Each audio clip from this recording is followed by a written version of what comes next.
dollar. Va bu odamzod qo'li bilan qurilgan eng chiroyli uy bo'lishi mumkin.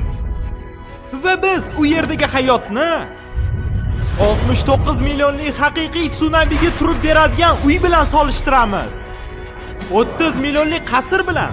Uning ichida o'zini shaxsiy akvaparki bor va ular orasidagi boshqa uylar bilan. Va boshlanishiga biz 1 dollarlik zo'rg'a turgan uydan boshlaymiz. Saroy desa ham bo'ladi. Narxi atiga 1 dollar. Nimaga bu uyning narxi 1 dollar? Agar qattiq shamol bo'lsa, suv tagiga kirib ketadi. Bundan qutulish uchun atiga 1 dollar so'rayapman. Siz buni yomon kelishuv deb o'ylaysizmi, ha? Ha, aynan shunaqa. Kelishdik. Urra! Bu xavfli. Men tushib ketishim ehtimoli qancha? Juda baland. Yar hamyot titrayapti. Ma'mi kreslo zo'rg'a turgani menga yoqyapti. Bizda kreslo bor, matras va yarim pol. Men uydan chiqmasdan baliq tutsam bo'ladi. Hoy, men tutdim. Bu atiga o'lja, uzr. Biz mazza qotganimizni ko'rib afsuslanmayapsizmi? Yo'q, aslo. Agar 2 dollar bersam, uni qayta sota olasizmi? Yo'q. Mayli, men harakat qildim. Menda fikr bor. Bu uydan ketamiz. Keyinroq biz 100 million barobar qimmatroq uyni ko'ramiz. Va bu hech kim kirmaydigan joyga kirmaydiganim sababli yaxshiroq uyga ketamiz. Aytgancha, biz 1 millionli uy oldida turibmiz. Bu bildiradiki, uni sotib olish uchun millioner bo'lish kerak. Millioner hayotini ko'rsatamiz. Birinchi taassurotlar, uy menikidan ham kattaroq. 1 millionga yaxshigina oshxonani, 4 ta yotoqxonani, lekin ular oddiy ko'rinadi, faqat kattaroq. Bu yotoqxonada hammomga yo'l ko'rsatadigan javon bor. Hammom esa 1 dollarli uydan kattaroq. Bu hammom katta ekan. Meni bo'yim 1.85 va menga yotish qulay. Va hamma hammomlarda bide bo'lgani bilan Yo'q, xudoyim, yo'q. uyning eng zo'r joyi albatta pastda. Oh, wow, kinoteatr bor ekan. Bolagay, bu masajli kreslo. Hamma kresloda 2 ta pult ekan. 2 ta pul. Kinoteatrdan tashqari bu yerda o'yin avtomatli xona bor. Men shu hamma narsani 1 millionga ko'raman deb o'ylamagandim. Yo, bu uy zo'r ekan. Agar shunaqa o'yin bo'lganda o'rtoqlarim ko'proq bo'lardi. Va nihoyat basseyn va ketidan kerak emas sharshara bor. Bu qiziqarli uy degim kelyapti-yu, lekin biz bu yerga undan-da qimmatroq uylarni ko'rishga keldik. Shuning uchun keyingi uyning narxi 15 million 15 million dollar. Ishini tarish Yo'q, kerakmi? xudo. Yo'q, xudoyim. Men bu yerda ortiqchaman. Bu GTAda kiradigan uyinga o'xshaydi-ya. Ko'rinish juda ham zo'r. Basseyn 1 millionli uyikidan kichkinaroq, lekin undan butun Los Angeles ko'rinadi. Yordam beringlar. Hoy, yordam beringlar. Stop, ichkariga kirlaring. Menga yangi o'rtoqlar kerak. Kelinglar uyni ko'ramiz. Nima deb o'ylaysizlar? Uy egasi nima bilan shug'ullanadi? NFT. U advokat. U 2017-yildagi eng zo'r advokat va 2021-yilda ham. Menimcha shu uyda yashash uchun shunaqa narsa kerak. Aytgancha, bizga xat qoldirishibdi. Hurmatli Mr. Beast, meni uyimga kelganingiz uchun rahmat. Bu juda katta sovg'a. Endi bolalar meni juda hurmat qilishadi. Iltimos, faqat sendvich yemalaring. U menga juda muhim. Bizning oila uni avloddan avlodga berib keladi. Tushundim. Tepagami pastgami? Past. Bo'pti pastga. Ana endi go'zallik ochilyapti. Qasrning pastki qavatida kinozal bor, teatr va trenajyor zal. Yugurish yo'lagi kod so'rayapti. 6969. 6969 emas. Mehmon yotoqxonasi, o'yin kulgu xonasi va bar egasi ko'p tekin ovqat qoldiribdi. Bolalar, yeyishdan oldin, ovqatni bizni sudlash uchun qoldirishgan bo'lishsa-chi?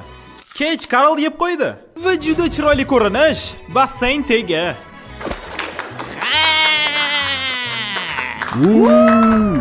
Orqada Nolan yaxshi kadrlar uchun suzyapti. Biz olishni to'xtatganimizni ham bilmaydi u. Yanami? Ha, yana ichiga tushgan. Ana endi xo'jayin yotoqxonasi va yonida yana go'zal manzara. Karl bu yoqqa. Qiyshiq. Bizda yana bitta bor. Yana qiyshiq. Voy, Nolan shuni. Nolan, buni ham ishi. Yesto turmasalaringchi. Agar uchib ketsa, meni sudlashi mumkin. Va bu narsadan qochish uchun butun shahardan Massachusettsga uchdik. Va bu uy narxi 30 million dollar. Bu aql bovar qasrda 16 ta yotoqxona, 4 ta binodan iborat. Asosiy uyda bir nechta mehmonxona bor, lekin bu hammasidan eng zo'ri. Juda ham go'zal-u. Bu esa nima? Avval xona. Sizlar bu yerda Franklin Boyish yo'li kitobdan boshqa narsa kutdingizmi? U lampochka ixtiro qilib kitob yozdimi? Edison lampochkani ixtiro qilgan, Franklin emas. Unaqada Franklin nima qilgan? Men bu kitobni o'qiyman. Mehmonxona orqasida katta oshxona bor ekan va u yerda egasi sovg'a qoldiribdi. Uy egasi shag'amlardan boyib ketibdi. Shuning uchun u bizga bist shag'amlar qoldiribdi. Bundan plyaj hidi kelyapti. To'g'ri. Qanaqa qilib shag'amga plyajni chiqdi? Va asosiy binoda Chandler zo'r narsa topibdi. Ko'pto'lani tomdan o'tsa bo'lar ekan. Ehtiyot bo'l! Va bu uyda eng qiziqarli narsa emas, chunki yonida garaj bor. U esa ekzotik mashinalar bilan to'la. Bu video o'yindagi garajga o'xshaydi. Bu yoqda Lamborghinilar bosib yotgan ekan-u. Kampit magaziniga o'xshar faqat kattalar Eng uchun. zo'ri esa bu ikkitadan birinchi garaj edi. Ketimdan yurlaring. Hammasi emas, Bro, bu yoqda birinchidan ko'ra ko'proq mashina. Voy, men buni. Endi ishonchim komil. Agar mashinani uxlatsak, u sezmaydi ham. Qanaqa bo'lsa sotib olishadi. O, menga ikkita bir xil kerak. Bu esa shuncha mashinani olish uje ish. Burchi dizini ko'ramiz xatga borar ekan. Bro, bu mashina bozorga o'xshaydi. Garaj tagida yana butun armiya mashinasi bor. Ularga chiroyga pul kerak. Ularda 20 ta mashina bor, lekin chiroy yo'q. Voy yo'q. Voy qoyil. Shuncha bu yerda chiroy o'chiruvchi yo'q. Men o'ylayotgandim, uni garajda 30 ta mashina bor, lekin chiroy yo'qmi? Meni to'g'ri tushuninglar, bu uyda hamma narsa aql bovar. Lekin u meniki bo'lganimda, men keyingi binoda umuman chiqmasdim. Bu aql bovar. Aynan shunaqa. Qandaydir sabablarga ko'ra bu uyni qurgan odam ichkarida yopiq tennis kortini qurish yomon deb o'ylamagan ekan. Etib ketmoqchiman, biz tennisni uyda o'ynayapmiz. To'g'risini aytsam, tennisni umuman o'ynashni bilmayman. Jamoa ketimdan. Nima? Yo'q, ikki qavatli o'yinxona. O'yinxonasi bu yerda 1 millionli uykidan ko'ra 20 marta kattaroq. Va bu hammasi emas. Wow.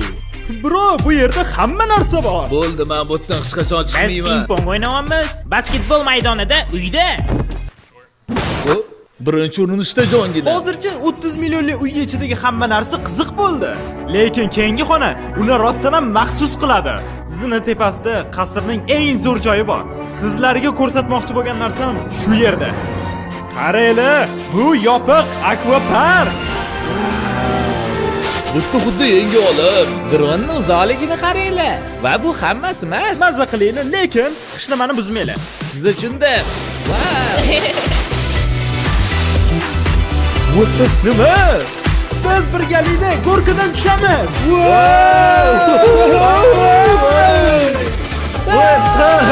Biz akvaparkda kayf qilib turamiz. Keyingi uyda ko'rishguncha. Lekin bitta muammo bor.